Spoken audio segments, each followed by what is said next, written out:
Hey everybody, welcome to Amir's Anecdotes, where I tell you funny stories that happened in my life. So my story for you today is a story about a client of mine who reached out to me about a year ago.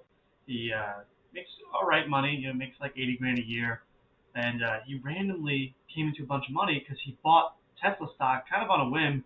It shot up, and he had 100 grand. So he said he got kind of caught up in everyone reaching out to him saying, you should buy a condo in New York City. That's where you live. And I said, all right, sure. And he wanted me to do an analysis on different types of mortgages and interest rates and kind of help him through that process. I said, fine, but as a fiduciary, I have to do a comprehensive financial plan first before I can really look just at the mortgage for you. He said, not a problem. So as I looked through all of his stuff, I noticed that he moved around a lot. He was from Oklahoma, he had moved to Ohio, then he moved to Australia for some work, and he'd only been in New York City for about a year or two. So I asked him, do you even like New York City? He said, no. And I said, okay, well, you might move and then you could rent it. Do you want to be a landlord?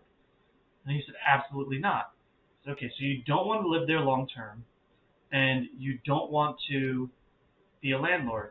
So then why do you want to buy New York City? And he said, well, I feel like I should. And I said, well, what if you get a job opportunity on the other side of the country and now you have to figure out selling your apartment, show it, and now you're potentially in a situation where you're paying rent in two different places. He said, oh, that would be really bad. So he actually opted to not buy the condo. And even though he had the down payment, he just did some other stuff with the money, invested it. And a year later, he got a fantastic job opportunity in California.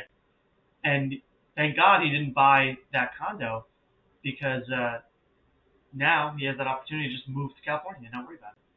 So you tell me in the comments, what do you think about settling down and having roots in a place that you don't really like? Where did you buy your first home?